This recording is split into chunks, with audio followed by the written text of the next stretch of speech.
Okay, we might make a start. Good morning, everyone. My name is Justin Lister. I'm the General Manager of Digital for Blackwoods. Welcome to our webinar today, which is a detailed walkthrough of our admin and workflow functions as part of the new blackwoods.com.au. Joining me today on our panel is Lakshmi Upilli, our web support trainer, Alison Murphy, our National Manager of Digital Marketing, Melissa Hayes, our General Manager of Marketing, Mashir Jariwala, our Digital Platform Manager, and Amol Patanka, our Program Manager. So as a team, we want to walk through this information today. It's an opportunity for you to ask any questions you have. We will talk about at the end where you can get more help and where you can get a copy of this webinar and further information. Just a reminder, if you have a question through the session, there's a Q&A module that you can access through the toolbar in the webinar. Just write your questions in there. One of the team will either answer that as we're going through the material, or we will stop for some Q&A breaks and I'll read them out and we'll cover them through the panel. If we don't get to all the questions, we will send them around to everyone on the call when we send the recording around over the next day. So without further ado, let me kick off and hand over to Lakshmi. Thanks, Justin. Good morning, everybody. With the information that we're going to look at today is a lot more in detail about what an admin can do, what functionalities or what kind of self-serve options have come up for an admin role, and also with regards to spend management and workflow, we're just going to kind of go through into detail with these kind of functionalities. Before we go into the functionalities, I would just like to touch base on the role again. I know we spoke about it in a module 1, but just in case if there are new listeners into this webinar module, I thought it would be helpful for them to understand what an admin can do and what are the different customer profiles available in the new platform. An admin would be a super user where the admin can define what other staff or users within their company can use the website for. They can choose the functionalities available and the options that would be available for a user to use the website for. Again, they can onboard and manage their own users. They can view orders and invoice at an account level. They can literally manage the web account for the customer, that is for the company. That's what a super admin can do. The rest of the user profile would be an approver and user, wherein the customers have a user role wherein they can perform standard tasks across the website, like placing an order, checking their account, like account balance, viewing orders placed by the user, pay invoice. They can access favorite order. An approver is basically another user who can approve orders. It's just that if you've got workflow in your account, if you have that functionality, then the approver role comes into place. This just gives you a basic idea with regards to what are the different profiles. From here, what I'm going to show you next is with regards to the My Account menu. Again, we did touch base on this previously, but I just wanted to kind of refresh your memory with regards to the new menu options that we have on the My Account profile. First would be profile, which is basically the staff or the customer's profile. Whoever is the user, it's your profile. You manage your details, your delivery addresses. If you need to change your password, your login detail, your password details for the login, you can do all that under profile, order summary, order reminder. And if you've got workflow, you'll be able to see that there. I'm not going to go into detail with each one of them because we will see them at later slides. And then you've got favorites, your invoices under one, and admin will only be able to, a customer with the admin profile will be able to see the company menu because that gives them the option to manage the account. That's where they'll be able to self-serve and manage their staff under the user group under that company account. And then you've got entitlements. That's when you've got the entitlement functionality enabled. Spend management and entitlement are functionalities that you need to, if you don't have them in the existing world, if you need them, the initial setup needs to be done through Blackwoods, and then you will be able to manage your account yourself. We'll go into detail to see this. So what does this customer admin role, because we've been talking about it for a while, just to give you an idea of what are the different things that a customer admin can do in the new blackwoods.com.au.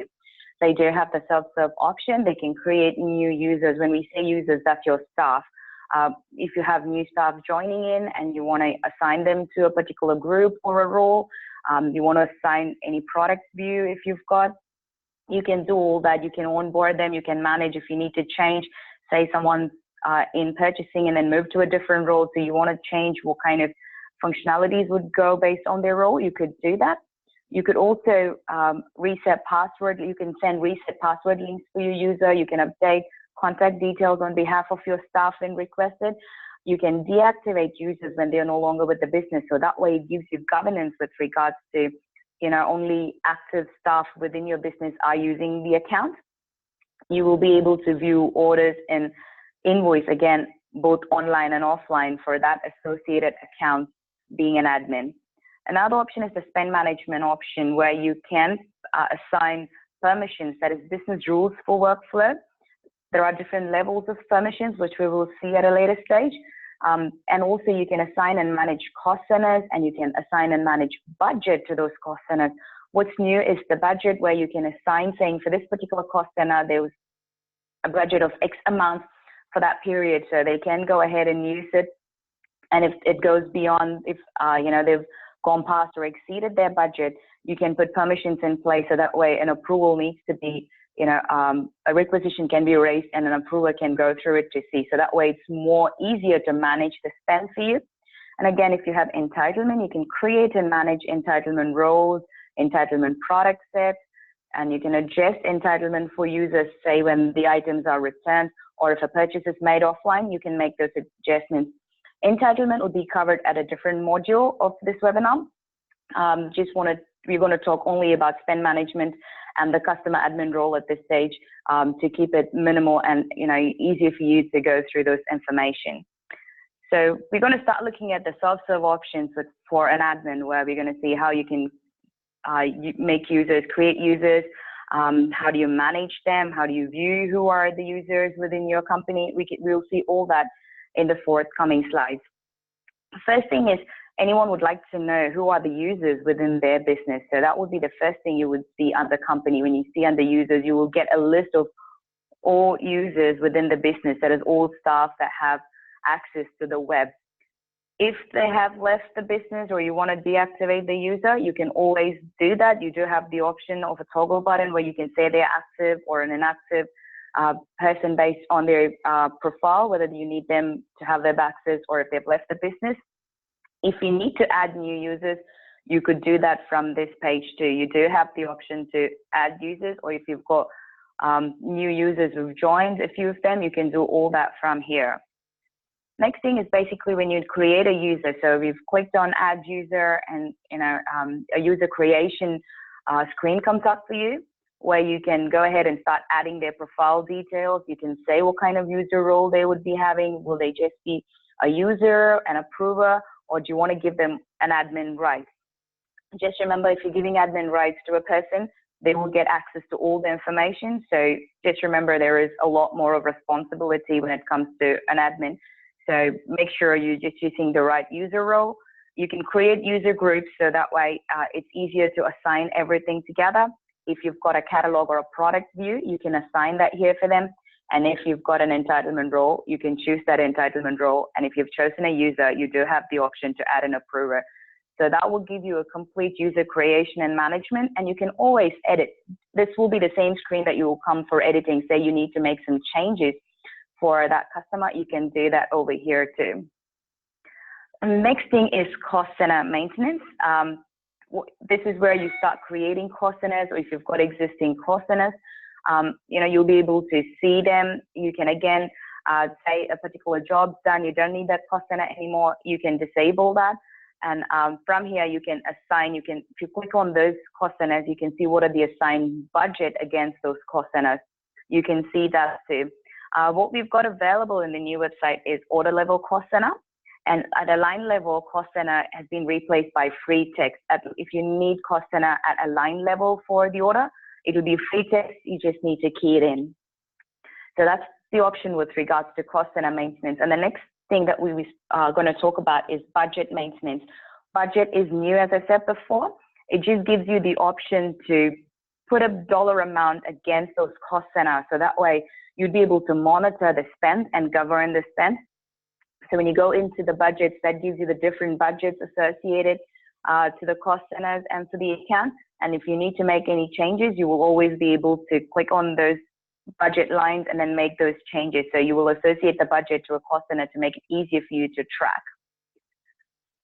Next thing that we're going to look at is the order status details. So, you know, as an admin, you will be able to view all the online and offline orders that are placed on that associated account. And when I say online and offline, that's through trade counter, if someone's called into the call center and placed an order, your users placing an online order, EDI orders, any kind of order that you're placing, an admin customer with the admin profile will be able to see that. It displays all the order details there for you.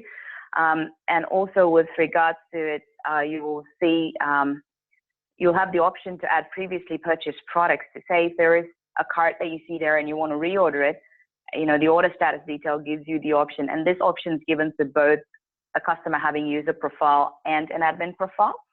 And I don't know if people remember from our previous conversations or, you know, the webinars that we had. If you click on that order line, you'll be able to see the courier details. There you see it here, the carrier name and the tracking number or the reference number. So it makes it easier for you to go ahead and, you know, look for information through the courier, or as I said before, you can always call us and we'll be more than happy to assist you with those information. From an order, next comes the invoice. You can search invoice again using web reference number, invoice number, or by date range, and you would be able to download invoice. That's an option available for you. So that will be all, you know, the self-serve option that an admin would have at a very high level. I'm just going to throw back to you for some questions, and Justin, here you go. Thanks, Lakshmi. As you can see, everyone, the admin section of the site is full of detail with lots of functionality for you to use.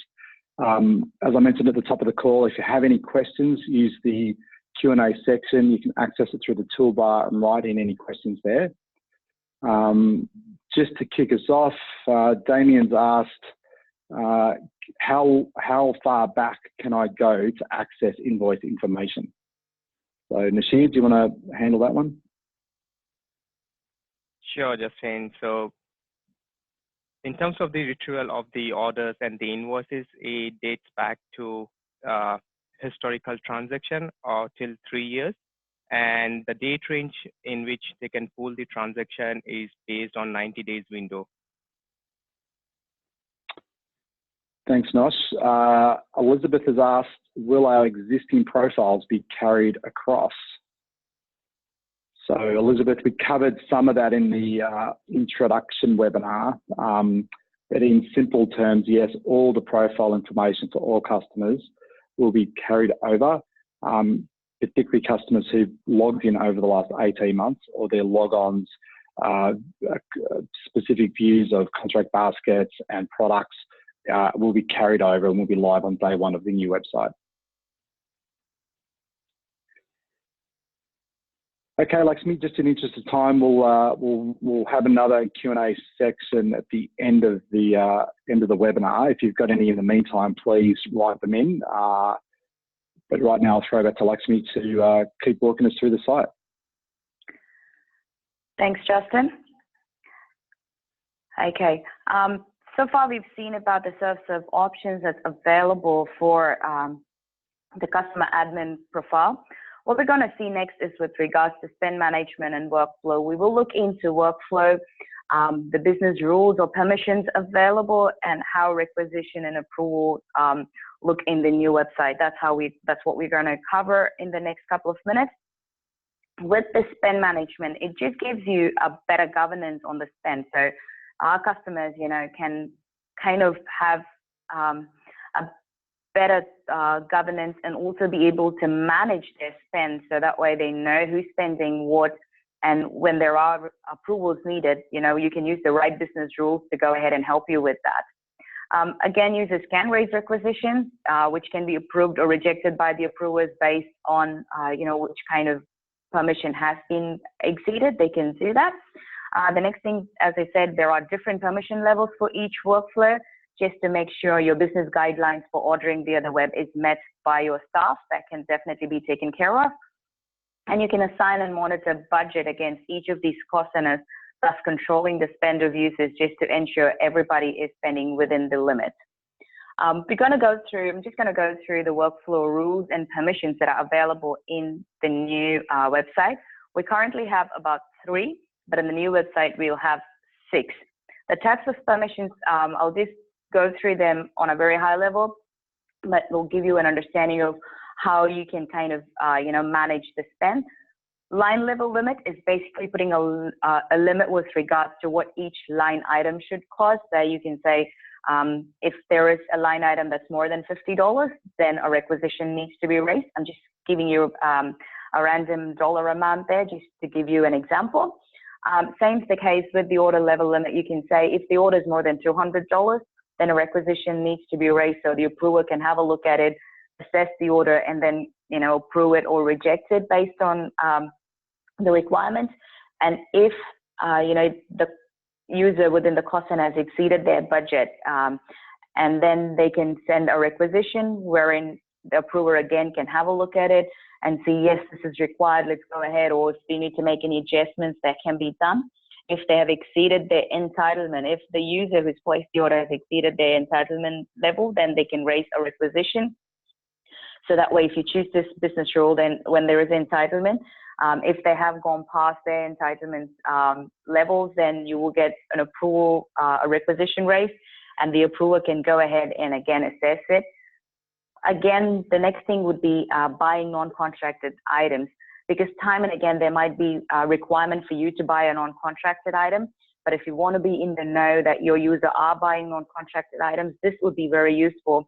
Wherein if you use this business rule or this permission, when a non-contracted item is selected by one of your staff, then that will go to an approver. Requisition would be raised, and the approver will have to look at it, assess it, and again make a decision.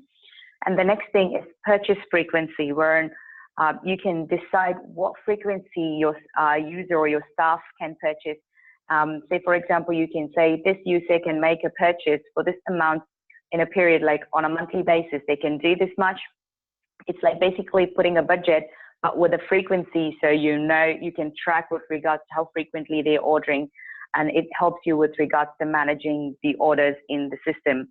That's the basic permission types that we've got. And again, you can use in any combinations of this. It's not that you can use only one permission. You can use multiple permissions, and you can use a combination of them to make sure there is governance available for you. With regards to requisitions, when one of the staff or your user up is placing an order, and if it's breached any of the business rules or permissions, a requisition will be raised. An approval will get an email saying there's been a requisition placed, and to go ahead and have a look at it, the approver can go into My Account Orders, approve requisition, and that's where they'll be able to look at the requisition. What they can do is they can go ahead and approve the requisition or reject the requisition by clicking on the requisition line. Viewing the product, it'll give them the reason why this requisition has been raised or which business rule has been breached. It'll give them all that information. So based on that, the approver can assess that order, make changes, or approve or reject the order, reject the requisition from there. Again, for a user, if they have placed a requisition and they realize they need to make changes or to recall the requisition, all they need to do is go on the My Account Order requisition, and they'll be able to click on that requisition. And if it's still awaiting approval, if it's not been approved or rejected, they can go ahead and recall the requisition. And when that recall happens, the approver again will be notified of the recall, so that way they know where it's gone. And once the recall button is clicked in, it gives the option for the staff or the user to go ahead and make changes and resubmit that cart as a new requisition. It gives them the option to do that. And when an approver actually approves the requisition, it goes into the order status or the order history of the user. That's where they'll be able to see what's happened to the requisition. Once it's been approved, they'll be able to see it under their order summary. So that gives you a basic information with regards to the workflows requisition, how it's going to look in the new website. If you've got any questions, I'll just take a break for questions. Justin, back to you. Thanks, Lakshmi. So Mary's asked a question around purchase order number. Do we have the ability to enter the purchase order number as we place an order on the web? So Nashir, do you want to take that? Sure, Justin. Purchase order number will be auto-generated on the cart page. However, user will be able to override it, and upon clicking checkout, that purchase order number will be used for placing an order. Back to you, Justin. Thanks, Nosh. Tom wants to know, can I place different spend levels for different people within my site? So, Nosh, I think the line's open for you, so why don't you take that as well? Sure. Yes, it is possible to assign different spend limits based on different user groups. So let's take an example where you want to assign one of the purchasing department a spend limit of $500 and with a frequency of 5 orders in a week. Yes, it is possible to do as compared to giving a spend limit for second purchasing department, whereby spend limit is $200 and monthly purchase frequency of 10 orders. So yes, it is possible to achieve different outcomes. Thanks, Nosh. So right now there's no further questions in the Q&A panel. If you've got any, please write them in the last several minutes of the webinar. We'll look to cover them. So just a reminder, as Lakshmi's gone through today, there is a whole range of different tools for our customers to use to help manage and govern procurement of industrial and safety goods across your business. We believe that the offering that we're providing to you, our customers, is a significant improvement from the offering we have today. And we think it offers you a lot of controls to be able to manage and govern all the purchasing of goods and services around industrial and safety across your business in a really evaluating way. We believe this will help save you time and help drive efficiencies into your business. So, Lakshmi, if you just change the slide. So if you've got further questions, where do you go to? So on the back of this webinar, like I mentioned at the start, we'll be sending a copy to all attendees today. Anyone can access a copy. It'll be live in our help section as well for anyone to reference, along with a copy of the material that we'll walk through as well in terms of the deck. There are further upcoming webinars that you can access on blackwoods.com.au/webinars. So there's further modules where we go through a little bit more detail around entitlements, pricing only views, and punch out that will all go for the same amount of time, around half an hour. So lots of opportunity for you to dig into the site in a bit more detail. As I mentioned in the first webinar, the introduction, the go live date is in November. So we're wanting to give your customers lots of heads up around the changes that are coming, so you can ask lots of questions if you have them. So where do you go for help generally? So there's 3 main areas where we can help and support your questions to make sure you get the best out of the digital solutions we're offering for you. So the first is the help section of the website. So already there now is all the webinar recordings for the introductory webinars for you to reference, or for you for anyone in your business to reference. We also have an access in there to all the FAQs. So all the questions we've been asked across all the webinars, we'll put the questions and answers there. If you have technical issues with your profile or the use of the site today, or when we go to the new site, you'll be able to access our web support team, who have been through significant levels of training about the new website. You can talk to them directly on 1-800-750-588, and they'll be more than happy to walk through any questions or concerns that you may have.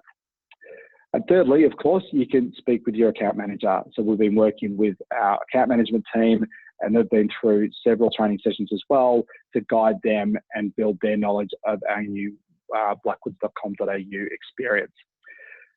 So what we're very keen to put in place is multiple ways that you can access help and so that you feel as supported as you can through the changes that we're making to the customer experience. So just before I close the call, just a reminder, if you've got a question, pop it in the Q&A form. Doesn't look like we've got any now. So with that, let me say thank you so much for your time today. We really appreciate you taking the time out of your busy day to learn about our new website that we're very excited about bringing to market. If you've got any further questions, you can see it on the screen, all the information for help, and we look forward to working with you in the future. Thank you very much.